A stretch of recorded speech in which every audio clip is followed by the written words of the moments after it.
செரிக்காது. எல்லாரும் அவங்க குழந்தைங்களுக்கு கடை அரிசி பொன்னி அரிசின்னு நல்ல அரிசி தான் வாங்குவாங்க. அந்த அரிசி சோறு தான் சாஃப்டா இருக்கும், நல்லா செரிக்கும். நான் கோயில் திருவிழா கல்யாண வீடுகளில் தான் பொன்னி அரிசி சோறை சாப்பிட்ருக்கேன். அரசு என்ன பண்ணணும்னா எங்களுக்கு போடுற ஒரு வேளை சோறை பொன்னி அரிசி சோறை போட்டால் நல்லா இருக்கும். சரி, பொன்னியின் செல்வியிடத்தில் சொல்லி வைப்போம். எங்க அக்கா ஒரு கவர்மெண்ட் ஸ்கூல்ல 12வது படிக்குது. அது எப்போதுமே ஸ்கூலுக்கு போகும்போது தண்ணியும் குடிக்காது, தண்ணி பாட்டில் எடுத்துட்டு போகாது. நான் ஏன்க்கா நீ காலையில தண்ணியும் குடிக்க மாட்டேங்கிற, தண்ணி பாட்டிலும் எடுத்துட்டு போக மாட்டேங்கிறேன்னு கேட்டேன். அதுக்கு எங்க அக்கா, நான் மட்டும் இல்ல, எங்க ஸ்கூல்ல படிக்கிற நிறைய பிள்ளைங்க இந்த மாதிரி தான் வராங்க. ஏன்னா எனக்கு ஸ்கூல்ல போய் ஒன் பாத்ரூம்லாம் வந்தா எங்க ஸ்கூல்ல உள்ள பாத்ரூம்க்கு போகவே முடியாது. அப்படியே போனாலும் சாப்பிட முடியாது.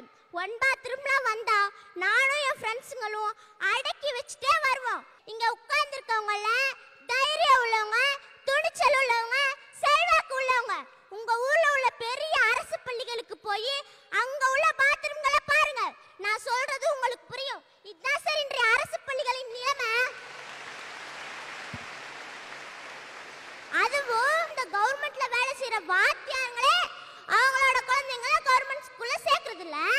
வாத்தியாருங்க மட்டும் இல்ல, கவர்மெண்ட்ல வேலை செய்யற கலெக்டருங்க, அமைச்சருங்க யாருமே அவங்களோட குழந்தைங்களை கவர்மெண்ட் ஸ்கூல்ல சேர்க்கறது இல்ல. வேலை மட்டும் கவர்மெண்ட் வேலை வேணும், ஆனா அவங்க குழந்தைங்களை பிரைவேட் ஸ்கூல்ல படிக்கணும். இது என்ன சார் நியாயம்?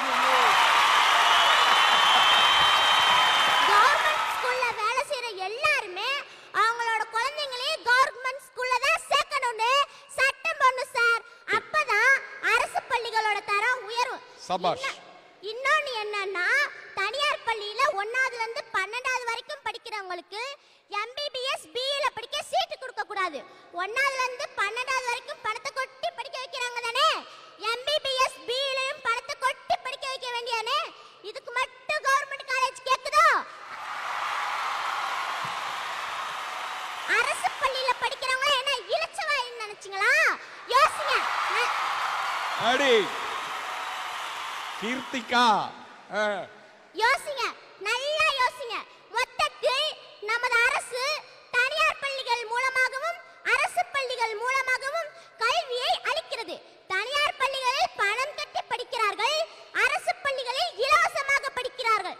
12ஆம் வகுப்பிற்கு பிறகு பாருங்கள், அரசு மருத்துவக் கல்லூரி, அரசு பொறியியல் கல்லூரிகளில் தனியார் பள்ளிகளில் பணம் கட்டி படித்தவர்கள் இலவசமாக படிக்கிறார்கள். அரசு பள்ளிகளில் இலவசமாக படித்தவர்கள் தனியார் கல்லூரிகளில் பணம் கட்டி படிக்கிறார்கள். இல்லை என்றால் திருப்பூரிலும் சென்னையிலும் கோவையிலும் கம்பெனிகள் வந்து செத்துக் கொண்டிருக்கிறார்கள். இதுதான் சார் அரசு பள்ளியில படிச்ச மாணவர்கள்